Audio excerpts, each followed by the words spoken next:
संतान के सैया घर में हुई रही है बदनामी।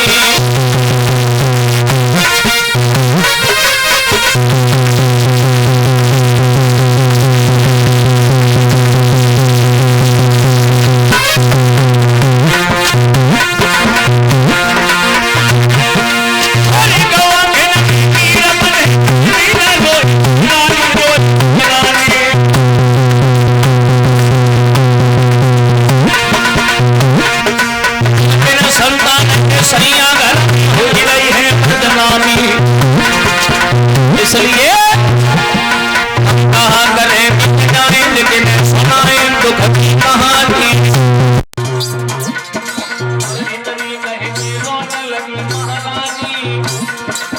बोली है महाराज केवल किसी चिंता ही चिंता में सब राती पीला नहीं आती है फटे आती है सब।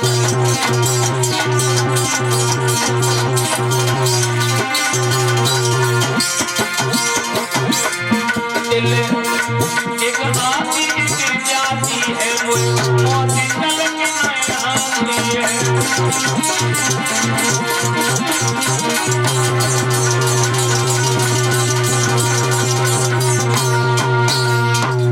आंखों में आंसू भर के रानी तारा अपने पति से बोली है कि श्रीमान दुख में केवल एक बात का है, इतने दिन हो गए हैं घर में कोई संतान पैदा नहीं हुई और बिना संतान के दुनिया के लोग हंसते हैं, भला बुरा कहते हैं, आपको कमजोर समझते हैं और हमें बात कहते हैं। तो हरिश्चंद्र ने समझाया तारा देखो तुम रो नहीं, पुत्र देना न देना या देकर के भी छीन लेना ये सब पार ब्रह्म परमेश्वर की लीला है, तुम रो नहीं।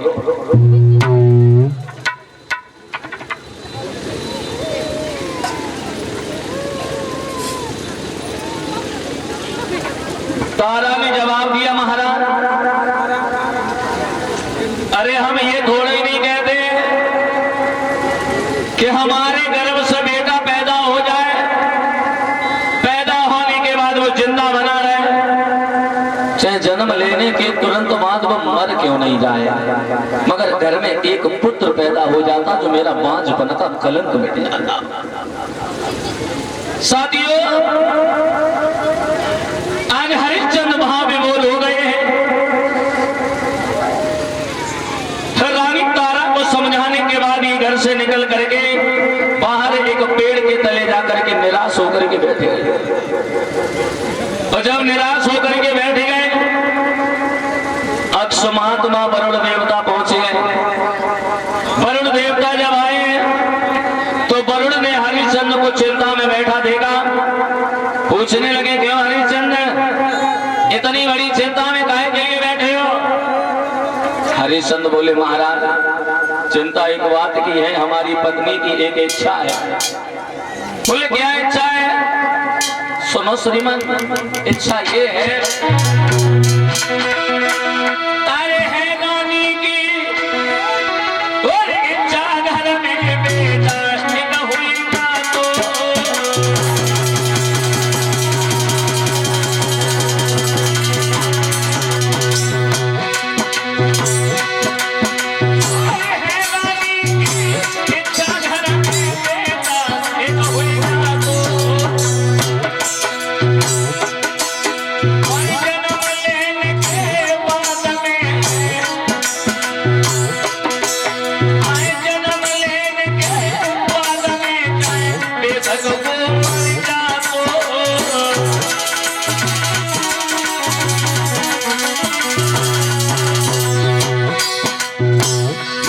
हरिश्चंद्र बोले वरुण देवता से कि देखो महाराज हमारी पत्नी की एक इच्छा है कि घर में एक लड़का पैदा हो जाता, चाहे वो जन्म लेने के तुरंत बाद मर क्यों नहीं जाता।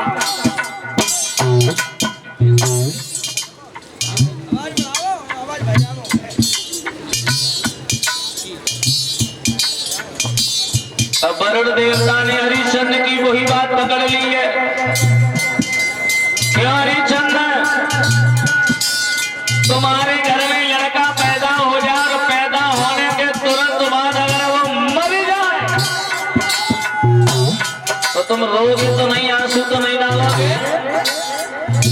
हरिश्चंद्र बोले महाराज हम बिल्कुल नहीं रोएंगे।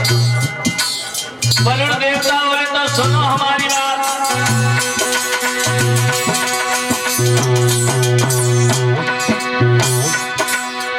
महाराज वरुण के समझाए इच्छा पूरी हो तुम्हारी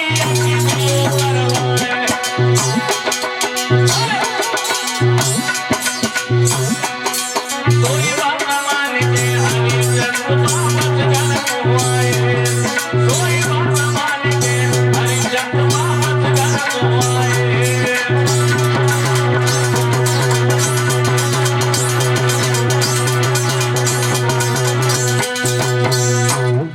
वरुण देवता ने ये कहा हरिश्चंद्र तुम्हारे घर में अगर लड़का पैदा हो जाए, पैदा होने के बाद अगर तुरंत वो मर जाए तो तुम आंसू तो नहीं डालोगे, रोगे तो नहीं? बोले महाराज हम बिल्कुल नहीं रोएंगे। वरुण देवता बोले तो जाओ तुम्हारे घर में एक लड़का पैदा हो जाएगा, मगर हमारी शर्त है बच्चा जैसे ही जन्म लेने के तुरंत बाद तुम्हें मेरा यज्ञ करना होगा, उस बच्चे को मेरे यज्ञ में चढ़ा देना होगा। तो तुम्हारी इच्छा पूरी हो जाएगी और मेरा यज्ञ पूरा हो जाएगा। तैयार हो? बोले हम तैयार हैं, तैयार हैं।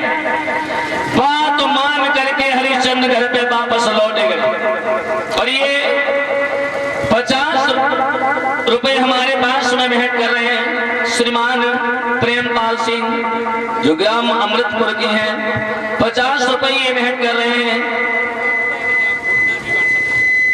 सुरंदर घेर वाले जो ग्राम जसरतपुर के हैं और 20-20 रुपए हमारे सभी साथियों को प्रदान कर रहे हैं। कामना करेंगे कि भगवान सुख शांति प्रदान करे, दौलत के भंडार बने और समाज में सदैव सम्मान मिलता रहे।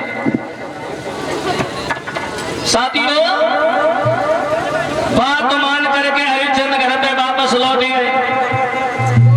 धीरे धीरे समय बीता है। फिर वरुण देवता की कृपा से रानी तारा के गर्भ से एक लड़का पैदा हुआ। और जब लड़का पैदा हुआ है तो इधर तो उस बच्चे की खुशी में आंगन में बधाई बज रही है। तब तक क्या हुआ? अरे द्वारे पे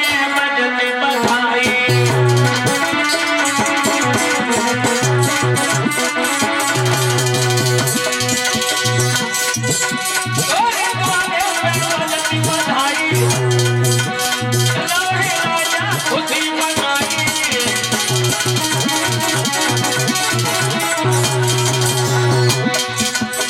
तोले वरुण पहुंच गए जाई, हरिश्चंद्र की गई गलाई।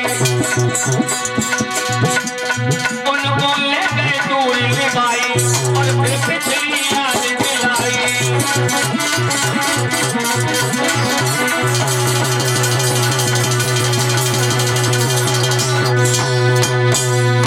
इधर तो उस बच्चे की खुशी में आंगन में बधाई बज रही है। तब तक वरुण देवता पहुंच गए, हरिश्चंद्र की कलाई पकड़ी, अकेले में ले गए, समझाया क्यों हरिश्चंद्र तुम्हें हमारी बातें याद है? क्या कहा था मैंने तुमसे? बच्चा जैसे ही जन्म ले तुरंत ही हमारे यज्ञ में चढ़ा देना होगा। अब बोला लड़का पैदा हो गया है, तुम्हारी इच्छा पूरी हो गई है, अब मेरा यज्ञ करवा, उस बच्चे को मेरे यज्ञ में चढ़ा दो।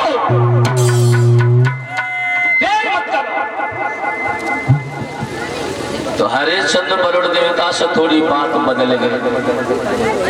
बोले महाराज हाँ थोड़ी देर रुक जाओ। बोले कितने दिन रुक जाए? जवाब दिया केवल 15 दिन रुक जाओ।